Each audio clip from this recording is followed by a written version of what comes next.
Hello friends, എല്ലാവർക്കും നമസ്കാരം. നിങ്ങൾ ഏവരും കാത്തിരിക്കുന്ന രേവതിയുടെയും സച്ചിയുടെയും നാളത്തെ വിശേഷത്തിലേക്ക് എല്ലാ കൂട്ടുകാർക്കും സ്വാഗതം.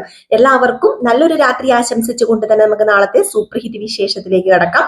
ലൈക്ക് ചെയ്യാനും ഹൈപ്പ് ചെയ്യാനും, ആരെങ്കിലും ആദ്യമായിട്ട് കാണുന്നുണ്ടെങ്കിൽ സബ്സ്ക്രൈബ് ചെയ്യാനും മറക്കരുത്. അപ്പൊ ഞാൻ നേരെ വിശേഷത്തിലേക്ക് തന്നെ കിടക്കാണ്. അങ്ങനെ രേവതിക്ക് ഒരു ചെറിയൊരു അപകടം പറ്റി, ഉള്ള കയ്യിലിരുന്ന പൈസയും പോയി. അങ്ങനെ ഹോസ്പിറ്റലിൽ ഇരുന്ന രേവതിക്ക് ഭയങ്കര വിഷമം. ഇങ്ങനെ സച്ചി സമാധാനിപ്പിക്കുക, പൈസ പോയെങ്കിൽ പോകട്ടെ, സാരമില്ല, നിന്റെ ജീവൻ രക്ഷപ്പെട്ടല്ലോ. ഇങ്ങനെ ആരെങ്കിലും പിടിച്ചു പറിക്കാൻ വരുമ്പോഴത്തേക്ക് നീയും നേരെ നിന്ന് അവരോട് പൊരുതി കഴിഞ്ഞിട്ടുണ്ടെങ്കിൽ അവന്മാര് വല്ലതും ചെയ്തിട്ട് പോകും. അവരുടെ കയ്യിലൊക്കെ എന്തെങ്കിലും ഉണ്ടെങ്കിൽ, കത്തിയോ കടാരയോ ഒക്കെ വല്ലതും ഉണ്ടെങ്കിൽ നിന്റെ പള്ളക്ക് കുത്തിയിറക്കിയാൽ തീരില്ലേ? എന്താ രേവതി, നീ പോയി കഴിഞ്ഞാൽ പിന്നെ എനിക്കാരാ ഉള്ളത് എന്നൊക്കെ ചോദിച്ച് രേവതിനെ ചേർത്ത് പിടിച്ച് സമാധാനിപ്പിക്കുകയാണ്. ഈ സമയത്താണെങ്കിൽ നമ്മുടെ ചന്ദ്രയ്ക്ക് വെപ്രാളവും പരവേശവും ഒക്കെ തന്നെ. എങ്ങനെയായിരിക്കും കാര്യങ്ങൾ? ഇനിയിപ്പൊ പൈസ പോയോ, അതോ നമ്മുടെ രേവതി പൈസ പൂവിന് ഓർഡർ കൊടുക്കാൻ വേണ്ടി കൊടുത്തോ എന്നൊന്നും അറിയില്ല. എന്താ ചെയ്യുന്നത്? ചന്ദ്ര നേരെ ഹേമേനെ വിളിക്കുകയാണ്, സമാധാനമില്ലാഞ്ഞിട്ട്. ഈ ചന്ദ്രയുടെ ഇരിക്കിപ്പുറതി ഇല്ലായ്മ നമ്മുടെ രവീന്ദ്രൻ കാണുന്നുണ്ട് കേട്ടോ. രവീന്ദ്രൻ ചോദിക്കുന്നുണ്ട്, എന്താടി കുറച്ച് നേരമായിട്ട് നിനക്ക് പരവേശവും വെപ്രാളവും ഒക്കെ ചോദിക്കുമ്പോഴത്തേക്കും എനിക്കൊരു പരവേശവും വെപ്രാളവും ഒന്നും ഇല്ല എന്നിങ്ങനെ പറയുമ്പോ എന്തോ ഉണ്ടല്ലോ എന്നൊക്കെ ഇങ്ങനെ ചോദിക്കുന്നുണ്ട് നമ്മുടെ രവീന്ദ്രൻ. ചന്ദ്ര അത് കാര്യമാക്കുന്നില്ല. ചന്ദ്ര നേരെ മാറിപ്പോയി നിന്നിട്ട് നമ്മുടെ ഹേമേനെ വിളിച്ചപ്പോ ഹേമ ഫോൺ എടുത്തിട്ട് എന്താ ചന്ദ്രമതി എന്ന് ചോദിച്ചപ്പോ, അല്ല അവളുടെ കാര്യം എന്തായി? ഇതുവരെ വിളിച്ചൊന്നും ഇല്ലല്ലോ. എന്താ അവള് ഇനിയിപ്പോ പൂ കൊണ്ട് കൊടുത്ത് ഓർഡർ പിടിച്ചോ? എങ്ങനെയാ എന്താ എന്ന് കാര്യം ഒന്ന് പറയാൻ പറഞ്ഞപ്പോഴത്തേക്കും ഹേമ പറഞ്ഞു, ഒന്നുകൊണ്ടും പേടിക്കേണ്ട ചന്ദ്രമതി, ഞാൻ അയച്ച എന്റെ ആൾക്കാര് അവളുടെ കയ്യിൽ നിന്നും ആ തുക തട്ടിപ്പറിച്ചെടുത്തിട്ട് അവളെ എന്താ പറയാ റോഡില് വലിച്ചെറിഞ്ഞിട്ട് പോന്നിട്ടുണ്ട്. ഏതായാലും ഇനി അവക്കൊരു ചുക്കും ചുണ്ണാമ്പും ഒന്നും ചെയ്യാൻ പറ്റത്തില്ല. അവൾ ഇനി ഓർഡർ എടുക്കാനും പോകുന്നില്ല, ഇനി ഓർഡർ വേറെ അവൾക്ക് കിട്ടാനും പോകുന്നില്ല. ആരോടാ കളിച്ചതെന്ന് അറിയാമോ? അവള് കളിച്ചതേ ഈ ഹേമയോടാ. അപ്പൊ പിന്നെ എങ്ങനെയാണ് വിവരം അറിയാതിരിക്കുക എന്നൊക്കെ. അപ്പോഴത്തേക്ക് ചന്ദ്രൻ പറഞ്ഞു, അല്ല ഈ കേട്ടതൊക്കെ സത്യമാണല്ലോ അല്ലേ? എനിക്ക് വിശ്വസിക്കാമല്ലോ അല്ലേ എന്ന് പറഞ്ഞപ്പോഴത്തേക്ക് വിശ്വസിക്കാം. ദേ ഇപ്പൊ രേവതി അവിടെ വരും. രേവതി വന്നിട്ട് ഈ കഥയൊക്കെ പറയും. നോക്കിക്കോ, അവൾ തകർന്ന് തരിപ്പണമായിട്ട് നിൽക്കുക. അവൾ ഈ ഹേമയോടാ കളിക്കുന്നൊരു വിചാരം അവൾക്ക് വേണമായിരുന്നു. ഏതായാലും ചന്ദ്രമതി, നീ ഇതാരോടും പറയുമൊന്നും വേണ്ട. നമ്മൾ തമ്മിലുള്ള ഡീലാണ്. ഞാൻ നിന്നെ വേണ്ട പോലെ കണ്ടോളാം എന്നിങ്ങനെ പറയാണ് കേട്ടോ. സോറി, ഇവിടെ കറണ്ട് പോയായിരുന്നു കേട്ടോ.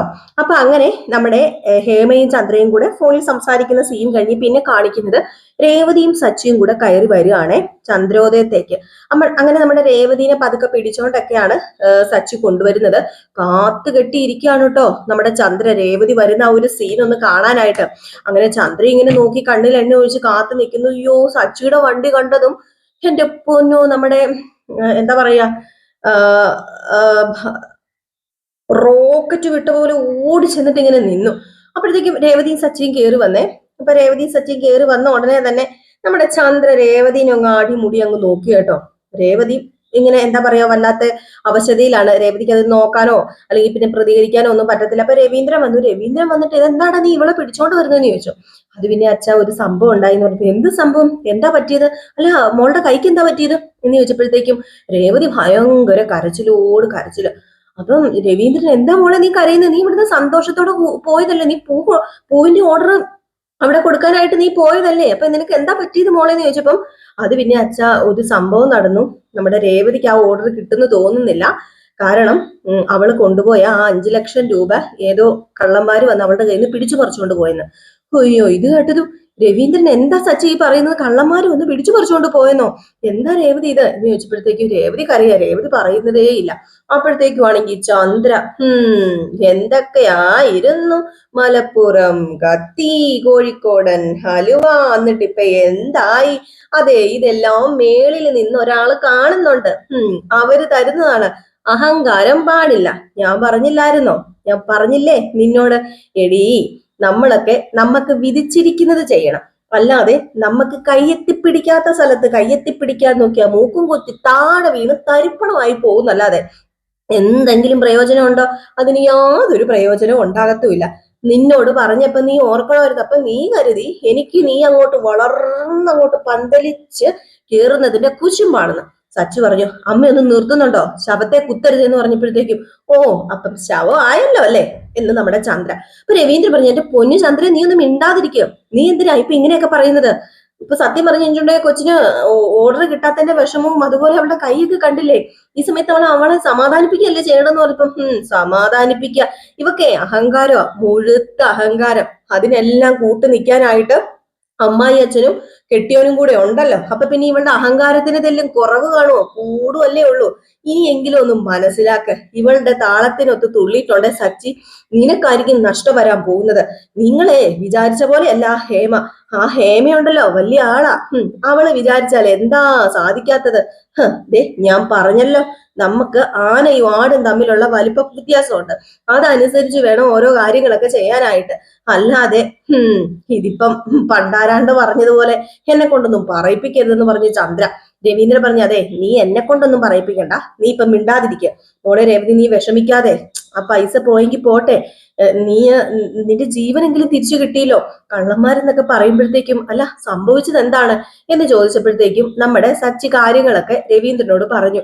ഇവളിങ്ങനെ പോവുകയായിരുന്നു. പോകുന്ന വഴിക്ക് ഇവള് പൂക്കടയിലെ ഓർഡർ കൊടുക്കാൻ വേണ്ടി ഇറങ്ങി. അപ്പൊ ഒരു അമ്പലത്തിൽ പ്രാർത്ഥിച്ചുകൊണ്ടിരുന്ന സമയത്താണ് രണ്ടുപേര് വന്ന് തട്ടിപ്പറിച്ചുകൊണ്ട് പോകുമായിരുന്നു. അല്ല ഇവളുടെ കയ്യിൽ പൈസ ഉണ്ടെന്ന് അവരെങ്ങനെ അറിഞ്ഞു സച്ചി എന്ന് ചോദിച്ചപ്പം അതൊന്നും എനിക്ക് അറിയില്ല.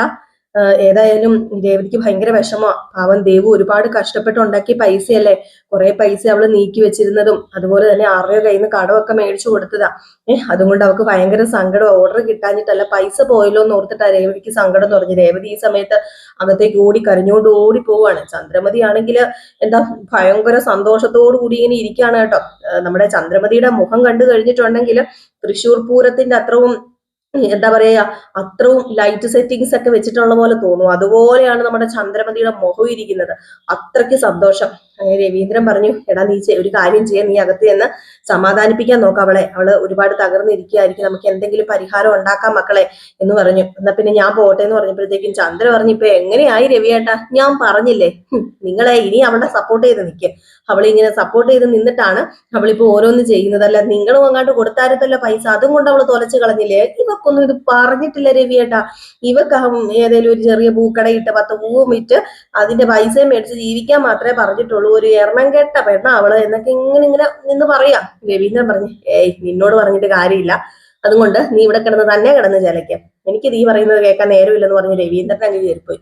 രേവതി ആണെങ്കിൽ റൂമിൽ ചെന്നിരുന്ന് കരയാ. അപ്പൊ രേവതിനെ ഈ സമയത്ത് രേവതിയുടെ അമ്മ വിളിക്കുകയാണ്. അമ്മയുടെ ഫോൺ ബെല്ലടിക്കുന്നത് കേട്ടതും രേവതി, സച്ചേട്ടാ എനിക്ക് വയ്യ സച്ചേട്ടാ, അമ്മയാ വിളിക്കുന്നത്, ഞാൻ അമ്മയോട് എന്ത് പറയാനാ?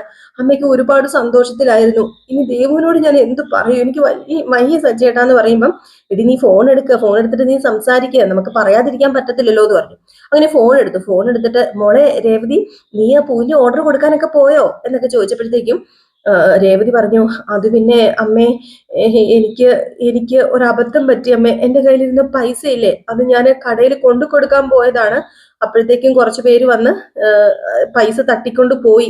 ആരാന്നൊന്നും അറിയത്തില്ല. എന്റെ കയ്യിൽ 5 പൈസ ഇല്ല.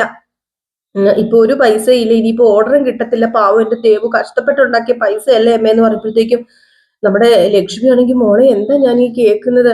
ശോ, ആരാ ആ കള്ളന്മാര്?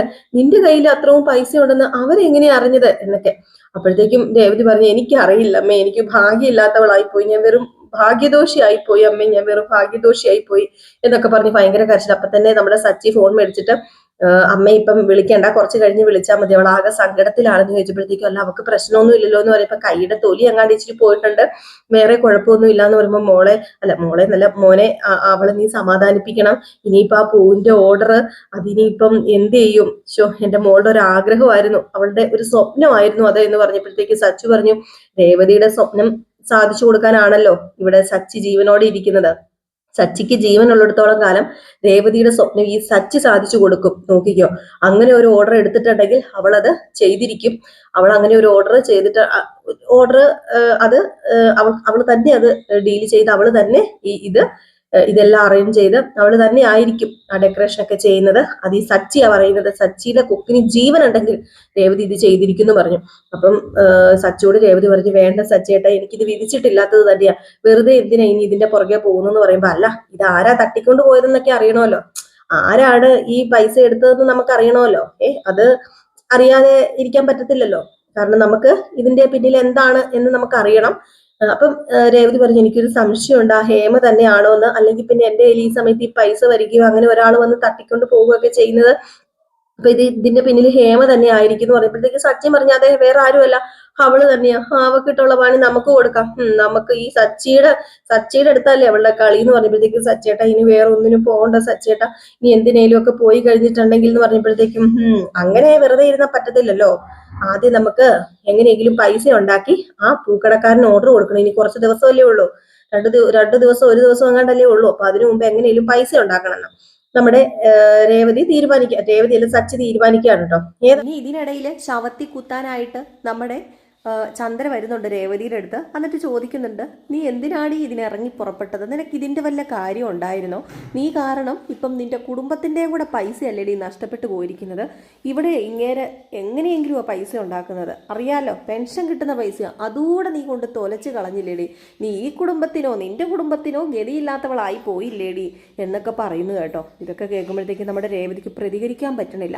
അപ്പം പ്രതികരിക്കാതിരിക്കുമ്പോൾ നിന്റെ നാക്കെന്താടി ഇറങ്ങിപ്പോയോ, അങ്ങനെയല്ല നീ എന്തൊക്കെയായിരുന്നു കാട്ടിക്കൂട്ടി, നീ ശപഥം ചെയ്തേക്കുമല്ലായിരുന്നോ ഈ ഓർഡർ ഏറ്റെടുക്കും, ഈ ഓർഡർ നീ ചെയ്യും എന്നൊക്കെ പറഞ്ഞത്, നീ ശപഥം ചെയ്തതല്ലായിരുന്നു, എന്നിട്ട് ഇപ്പം എന്താടി പറ്റിയത്, എനിക്ക് ഒരു കാര്യം നിന്നോട് പറയാനുള്ളൂ, നീ ഇങ്ങനെ വലിയ രീതിയിൽ അങ്ങ് ബിസിനസ് ചെയ്ത് എല്ലാം ഉണ്ടാക്കി നിനക്ക് ഒറ്റയടിക്ക് അങ്ങോട്ട് മിഴുങ്ങാന്ന് വിചാരിച്ചിട്ടുണ്ടെങ്കിൽ സ്വപ്നത്തിൽ പോലും നടക്കാൻ പോകുന്നില്ലടി, നീ ഒരു എണ്ണം കെട്ടവളാന്ന് ഞാൻ എപ്പോഴും പറയുന്നത് വെറുതെ അല്ല, അങ്ങനെ പറയുന്നുണ്ടെങ്കിൽ അതിന് കാര്യവും കാരണങ്ങളും ഉണ്ട്. നിന്റെ ആ വീട്ടിൽ നീ നിന്നോണ്ടിരുന്ന സമയത്ത് ഒരു ഗതിക്കും പരഗതിക്കും ഉടുതുണിക്ക് പോലും പൈസ ഇല്ലായിരുന്നു, നീ നിന്റെ വീട്ടിൽ നിന്ന് ഇറങ്ങി കഴിഞ്ഞപ്പോഴത്തേക്കും നിന്റെ വീട്ടുകാർ രക്ഷപ്പെട്ടു, ആ പെണ്ണിന് ജോലി കിട്ടി, നിന്റെ അനിയനിപ്പം നല്ല രീതിയിലായി, നീ അവരുടെ കൂടെ ഉണ്ടായിരുന്നപ്പോൾ എറണക്കേടായിരുന്നടി, അതുപോലെ ദേ നീ കൂടെ ഉള്ളത് കൊണ്ടാടി ഈ വീട്ടിലിപ്പം ഭയങ്കരമായിട്ട് എറണക്കേട്, നീ കൂടെ ഉള്ളത് കൊണ്ട് മാത്രമാടി ഈ വീട്ടിൽ അത്രയ്ക്കും പ്രശ്നങ്ങളും വഴക്കും ഒക്കെ ഉണ്ടാകുന്നത്, നിന്റെ കെട്ടിയോന് ഒരു ഗതിയും പരഗതിയും ഇല്ലാത്തത് നീ കൂടെ ഉള്ളത് കൊണ്ടാടിയെന്ന്. ഇതുകൂടെ കേട്ടപ്പോഴത്തേക്ക് നമ്മുടെ രേവതിക്ക് സഹിക്കാൻ പറ്റുന്നില്ല, രേവതി പൊട്ടിക്കരയാണ് കേട്ടോ. ഏതായാലും ഇതെല്ലാം നമ്മുടെ രേവതി സച്ചിയോട് പറഞ്ഞു കൊടുക്കുമായിരിക്കും. സച്ചിയോട് പറഞ്ഞു കൊടുത്തു കഴിഞ്ഞിട്ടുണ്ടെങ്കിൽ ചന്ദ്രയ്ക്ക് വയറ് നിറയെ കിട്ടുകയും ചെയ്യും, സച്ചി വെറുതെ ഇരിക്കുമോ. അപ്പോൾ ഏതായാലും നമ്മുടെ സച്ചിയോട് ഇതൊക്കെ പറഞ്ഞു കൊടുക്കും. മാത്രമല്ല നമ്മുടെ രേവതിക്ക് തന്നെ ഓർഡർ കിട്ടുകയും ചെയ്യും. ഈ ചന്ദ്ര മറ്റേ അണ്ണാക്കിൽ പിരി വെട്ടി മിണുങ്ങസിയാന്നും പറഞ്ഞുകൊണ്ടിരിക്കുകയും ചെയ്യും. ഭാമയാണെങ്കിലോ ഭാമേനെ തൂക്കിയെടുത്ത് കൊണ്ടുപോകും നമ്മുടെ സച്ചിയും പോലീസുകാരൊക്കെ കൂടി. ഭാമയുടെ കട്ട പുകയൊന്ന് കൂട്ടിക്കൊണ്ടാൽ മതി. ഏതായാലും ഇത് ചന്ദ്ര നേരെ വീണ്ടും ഹേമയോട് വിളിച്ചു പറയുകയും അവൾക്ക് ഇനി ഓർഡർ കിട്ടാൻ ചാൻസ്, അവൾ ഇനി ഏതായാലും ഈ 5 ലക്ഷം രൂപ ഉണ്ടാക്കാൻ ചാൻസ് ഇല്ല, നീ ഏതായാലും അവിടെ ചെന്നിട്ട് നീ ആ ഓർഡർ മേടിച്ചെടുക്കുക എന്നൊക്കെ പറഞ്ഞ് നമ്മുടെ ഹേമേനെ വീണ്ടും വിളിച്ച് സംസാരിച്ച് ഡീലൊക്കെ ഉറപ്പിക്കുന്നുണ്ട് കേട്ടോ. ഏതായാലും ഈ സമയത്ത് നമ്മുടെ സച്ചി ആണെങ്കിൽ ഇനിയിപ്പോ 5 ലക്ഷം രൂപ ഉണ്ടാക്കേണ്ടതിന്റെ നെട്ടോട്ടത്തിലാണ്, ഒരു എത്തും പിടിയും കിട്ടുന്നില്ല. 5 ലക്ഷം രൂപ എങ്ങനെയെങ്കിലും ഉണ്ടാക്കിയേ പറ്റത്തുള്ളൂ. ഏതായാലും അങ്ങനെ വെറുതെ വിടാൻ പറ്റുമോ നമ്മുടെ രേവതിയുടെ ആഗ്രഹങ്ങളും സ്വപ്നങ്ങളും ഒക്കെ സച്ചിക്ക്, അല്ലാതെ പിന്നെ വേറെ ആർക്കാ സാധിച്ചു കൊടുക്കാൻ പറ്റുന്നത്. അങ്ങനെ നമ്മുടെ അച്ചമ്മ എത്താൻ പോവാണ് കേട്ടോ. അപ്പൊ അച്ചമ്മ ഈ വിവരമൊക്കെ അറിഞ്ഞിട്ട് നമ്മുടെ അച്ചമ്മ എത്താൻ പോവുകയാണ്. രേവതിയുടെ കയ്യിൽ നിന്ന് ഇത്രയും പൈസയൊക്കെ പോയി. ഏതായാലും അച്ചമ്മ തന്നെ മുന്നിൽ നിന്ന് ഈ എന്താ പറയാ ഈ ഒരു ഹേമയുടെ അഹങ്കാരം തീർത്തു കൊടുക്കും. അച്ചമ്മ തന്നെ നമ്മുടെ ഹേമേനെ പൂട്ടും. അച്ചമ്മ തന്നെ നമ്മുടെ രേവതിക്ക് സഹായിയായിട്ട് എത്തുകയാണ് കേട്ടോ. അപ്പൊ അടിപൊളി വിശേഷമാണ്, എല്ലാവരും കാത്തിരിക്കുക.